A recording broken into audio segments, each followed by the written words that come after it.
Good afternoon. Good afternoon and welcome to the big show. The big show today, we do it every day at 5 o'clock. We try and break into whatever is going on in the world of sports, especially the world of Pittsburgh sports. And, of course, that is generally at this time of year centered around the Steelers who are in training camp. Tomorrow is probably the most, what I would say, anticipated day of training camp. And that's because they will finally be putting on the pads. We will no longer be doing this thing about, football in shirts, football in T-shirts and underwear. It's not the same. It's not football. Never been football. So to me, when you look at it from that standpoint, at the end of the day, there is basically tomorrow we will start to really get to see who does what and who does what well. Now, I will say this.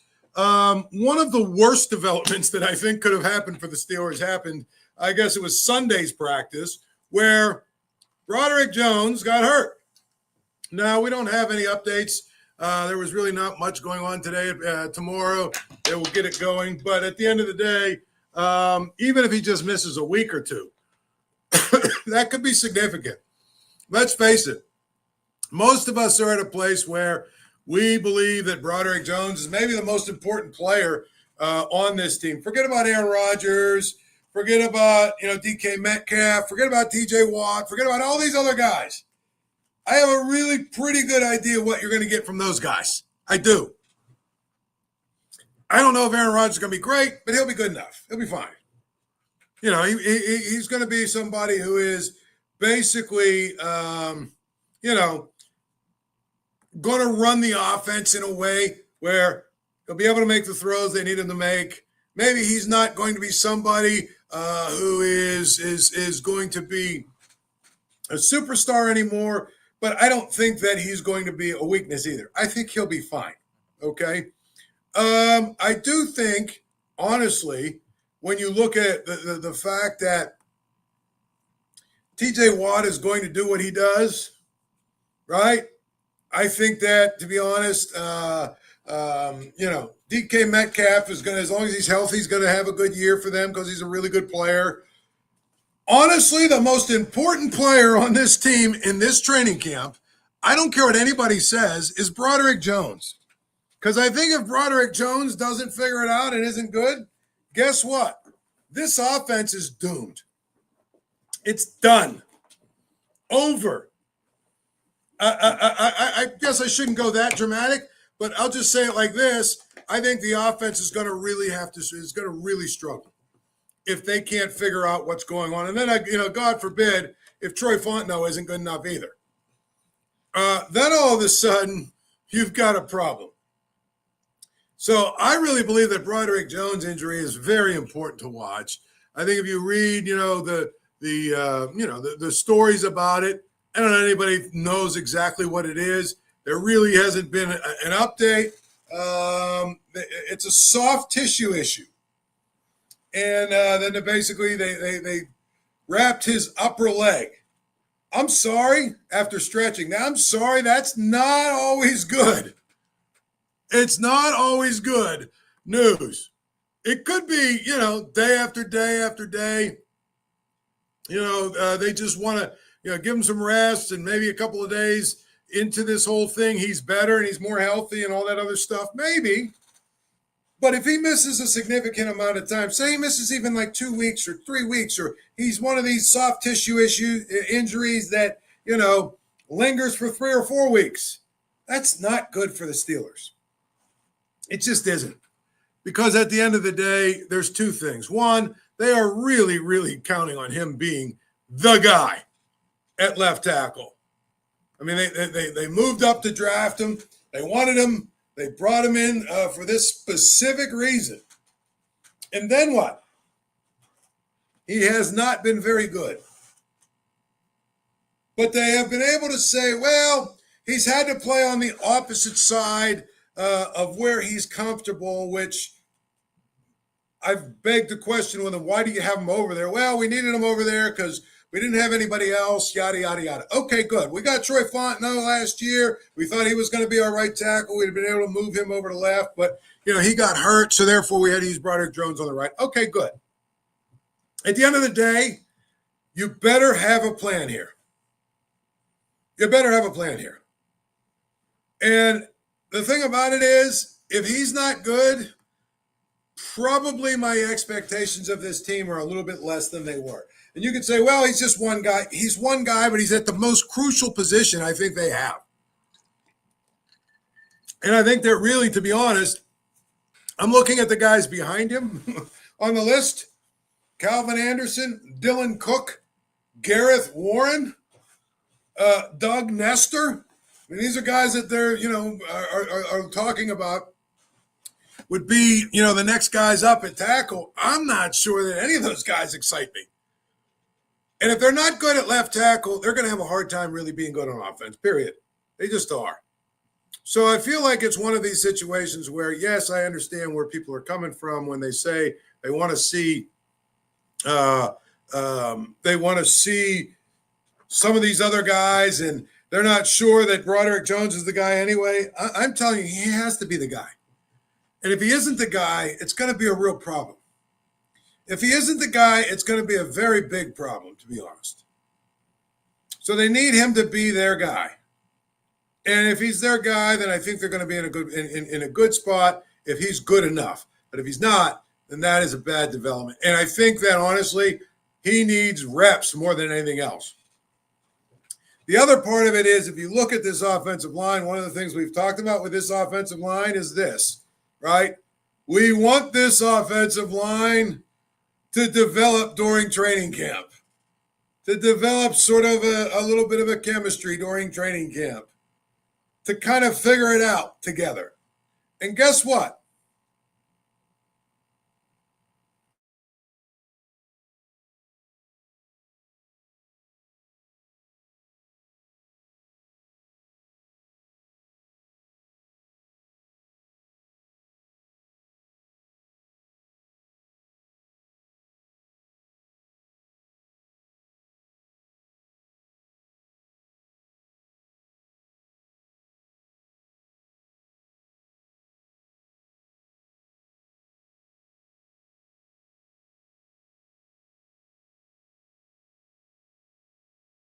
He is a guy, I don't even know what just happened, but whatever. It'd be interesting to see if this offensive line can come together and figure it out together.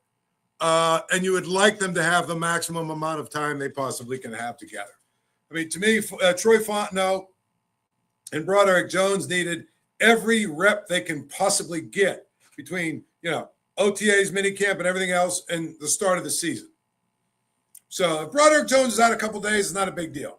But if it's a situation, and again, soft tissue can mean a million things, and you know that. It can mean a million things. If it's a situation where it's more than just a strain, a sprain, whatever, then it's a problem in my mind. It really is. Then it becomes a real problem. So I feel like, you have to think about it from that standpoint of where we're at.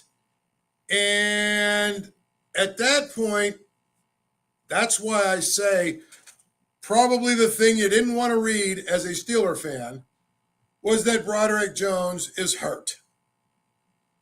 And I just think that's really what it comes down to. He's the most important player in this camp in so many, many ways.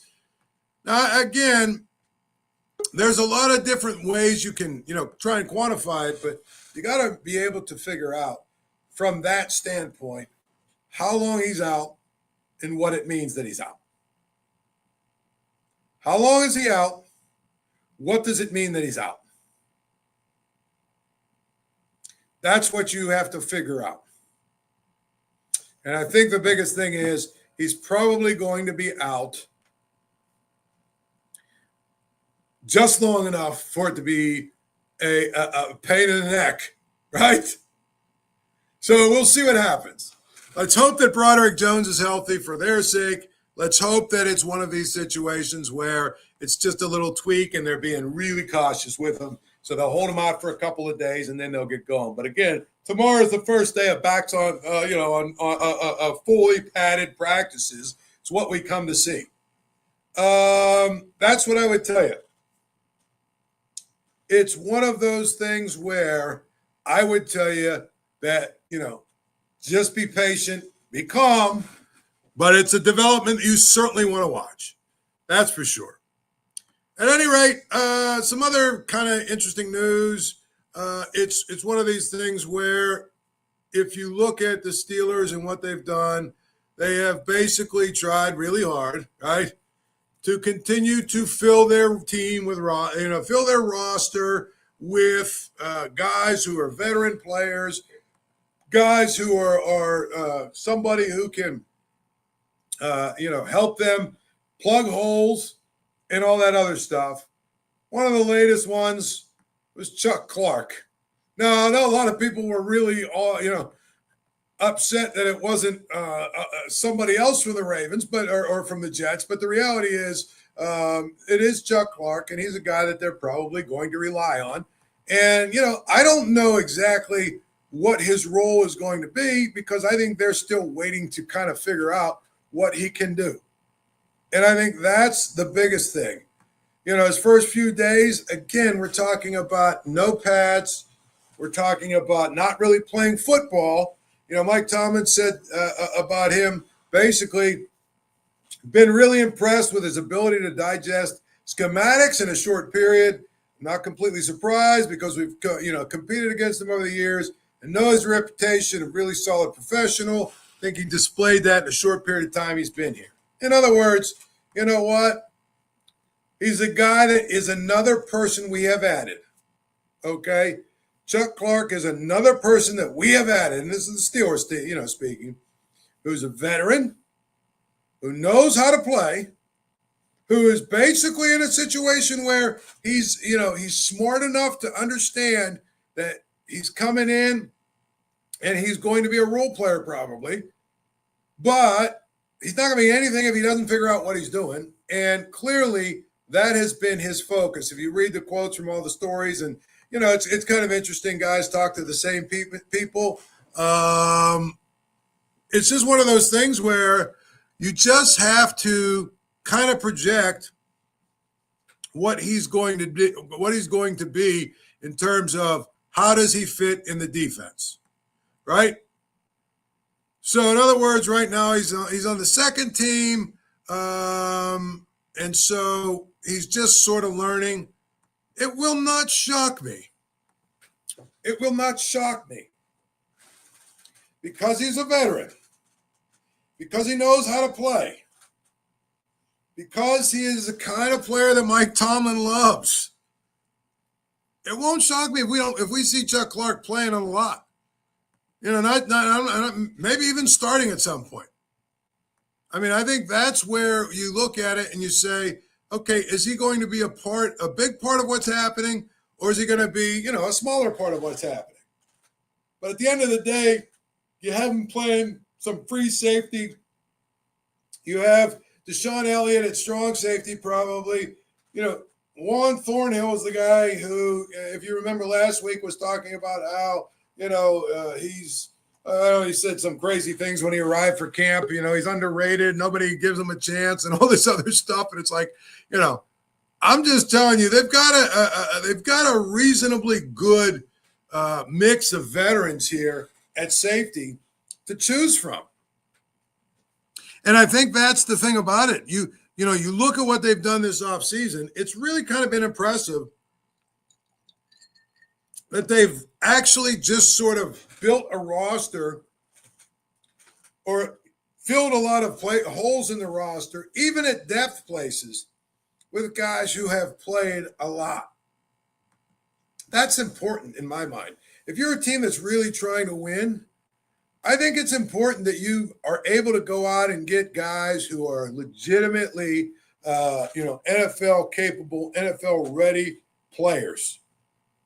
And at the end of the day, if you look at what Chuck Clark did, 2017, 18, 19, 20, 21, 22, 6 years in a row, he missed a total of one game. That's it.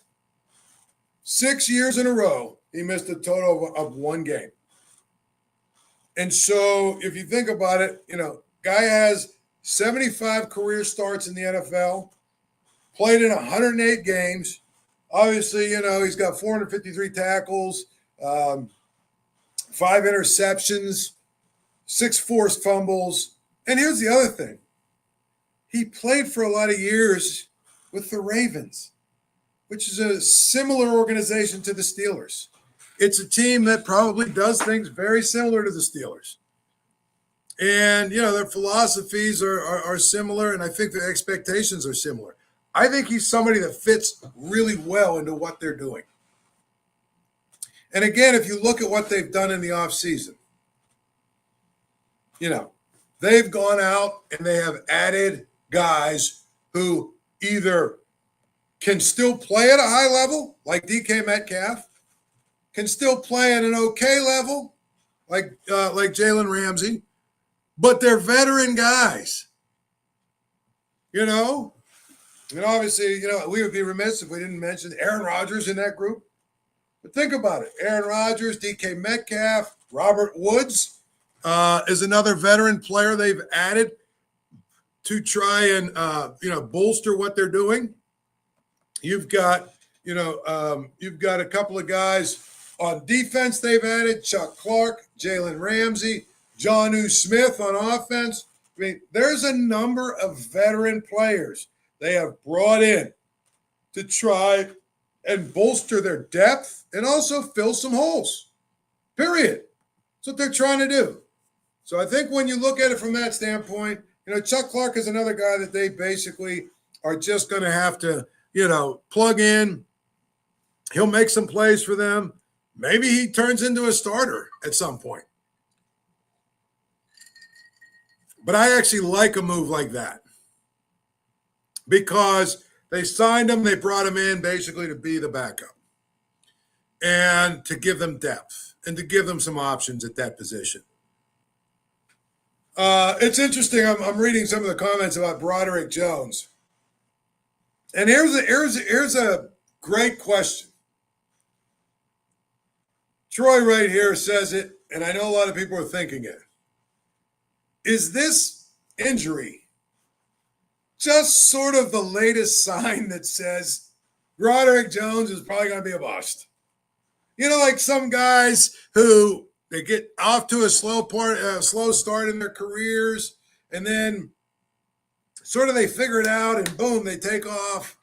It happens from time to time. But then there's also these guys that just seem to be spinning their wheels all the time. They just seem to be spinning their wheels. Zzz, right?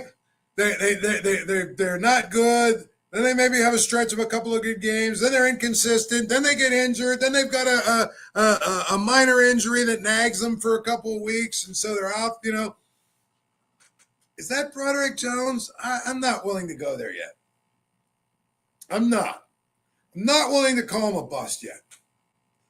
Now, if we're having this conversation at the end of this season, maybe. Then maybe we'll sit here and say, yeah, man, okay, I think he's a bust. Not now, though. Not now. I think, honestly, it's too early. Because, honestly, by the end of the week, he could be healthy. And if he's healthy, then what are we talking about, right? If he comes back and he's healthy and he solidifies the starting job and it's pretty clear that he's going to be ready to play, and then he goes out and has a reasonably decent season, all of those things can happen. I think one of the worst things that happens now, because we've got 24/7 sports, I mean, you can listen to people talk about sports 24/7. There's sports talk radio, there's, all this other stuff. And, nowadays with all of these podcasts and everything else, I mean, literally every single thing gets basically overanalyzed, and it gets to a point where, there's a lot of people who believe the way to be seen or to be heard go viral or whatever is by saying outrageous things. And so, there's this like hot take sort of element to everything that happens. And the reality is you just got to have to sort of wait to see what happens with Broderick Jones. I mean, I could sit here and say, yep, he's a bust. He stinks. That's it. He was overweight. Early on he was overweight. Now he's hurt. Now he's this. He's never going to be good. I don't know that that's the case. I can tell you he better get it in gear this year. He absolutely, this is kind of a big, big year for him. If he doesn't do it this year, I don't know that he's going to do it. But my point is, I think we should wait to the end of the year before we start declaring Broderick Jones is a bust. And that's really that. Now, the other story, what I would call, hot take idiocy that has been roaming around. It started with Aaron Rodgers throwing an interception on the first pass that he threw in camp. Is this idea that somehow listen, I love our guys. I've read some of their stories too. They're guilty of it if you ask me. But everybody, this thing about, the offense is sputtering right now. The offense is struggling right now. The offense is really in trouble right now.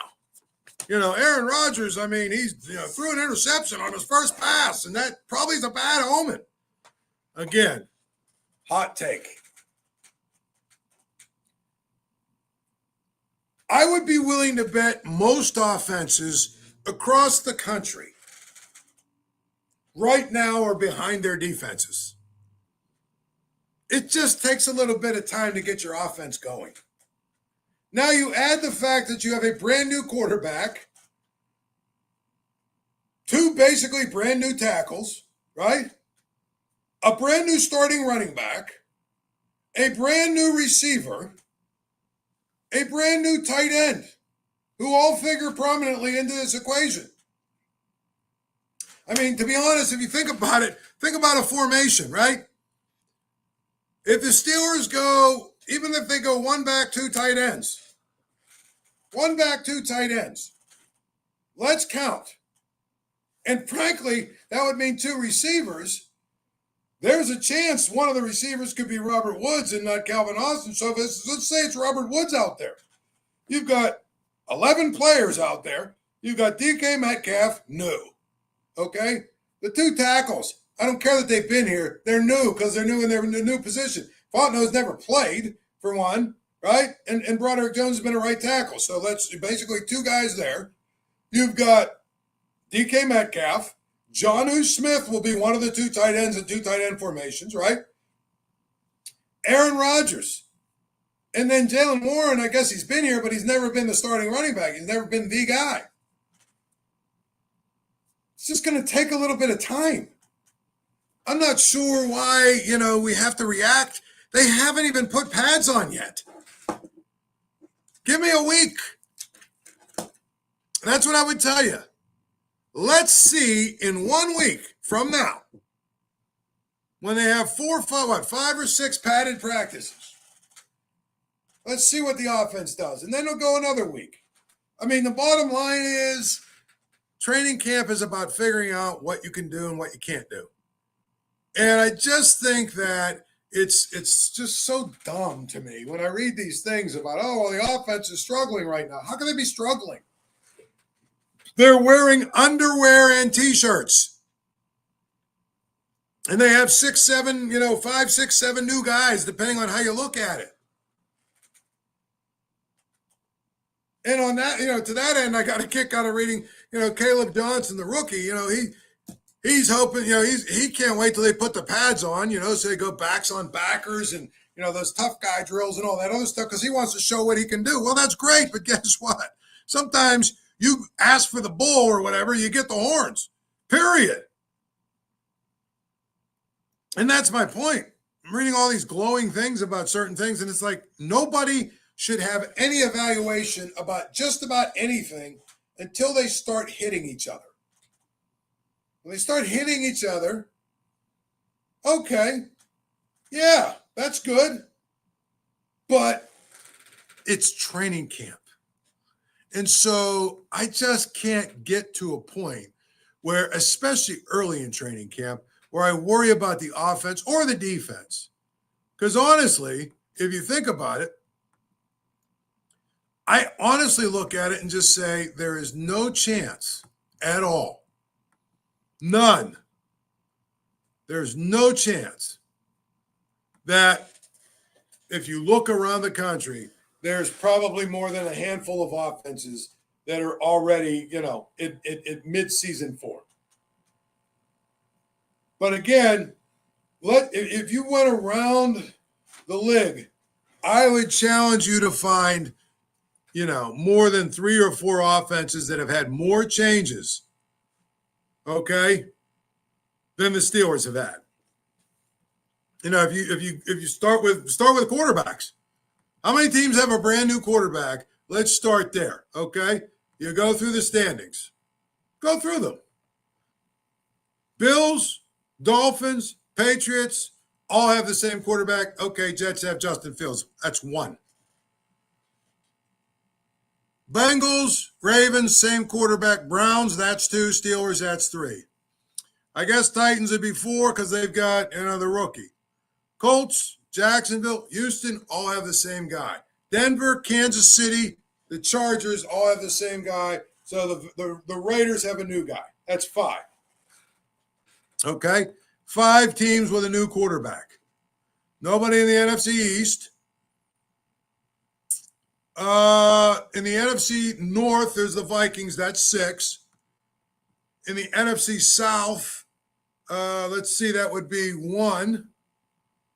And in the NFC West, Seattle. So 2. So we're talking what? 7 guys? 7, 8 new quarterbacks. 7, 8 new quarterbacks in the entire NFL.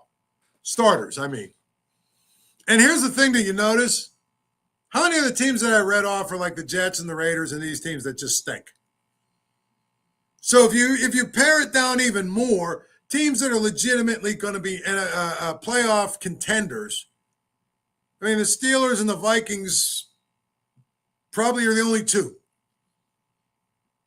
The Steelers and the Vikings. The rest of those teams are all bad teams, and most of them are looking for new quarterbacks all the time anyway. So my point is, if you look at, and then you add on top of that all of, the new pieces that they have around the quarterback. I mean, the Steelers' offense is probably one of the most sort of rebuild offenses that there is in the NFL. It's going to take a little bit of time. It really is. It's okay. It's training camp. There's a long time between now and the first time they actually play a game that matters. So I would tell you that, these stories about the offense being behind, they should be behind. And I don't anticipate they're going to catch up for a while. But that's okay, in my mind, at least. It's okay. I just think that's the rub with all of this stuff is that it really is legitimately one of those things where I really believe that this is one of those stories that people react to, and I don't understand why. I don't think they need to. I just don't. I think that it's one of those things where if they don't react to it, then I guess they don't have anything to talk about. Real quickly, I wrote a story today in the Post-Gazette about the Pirates, and this is kind of a depressing thing. But when is the next time the Pirates are going to have a Hall of Famer? That's a really incredible question if you think about it, but it's true. When is the next time they're likely to have a Hall of Famer? And the answer is, I don't know. I mean, I look at the guys that they would have an opportunity maybe to have in the Hall of Fame. Garrett Cole, perhaps, but he's not going to go in as a Pirate. I mean, Paul Skeens is young, but maybe he's not going to go in as a Pirate because he's going to play 10, 12, 15 years somewhere else. The only guy I can think of is Andrew McCutchen, and I don't think he's going to be a Hall of Famer. So it's interesting in my mind. It really is interesting. But the Pirates are probably in a place right now with this Dave Parker induction, you should probably enjoy it because it could be the last one for a long, long time. The economics of baseball don't really probably allow or dictate that the Pirates are going to have many more guys who are going to be Hall of Famers that are going to stay around long enough that they want to go into the Hall of Fame as a Pirate. It's just one of those things that make you go, And that's what I did this weekend when I was watching the whole thing with Dave Parker. Like, well, when is the next time the Pirates are going to have a guy? I just don't know. Game's always on at Archie's. Get down to Archie's on Carson Street, Archie's, home of 80-cent wings. Monday through Thursday, home of the Paul Zeise grilled cheese sandwich. Also, if you get down there, say hello to Archie. Tell him I sent you. Until we meet again tomorrow, enjoy your day.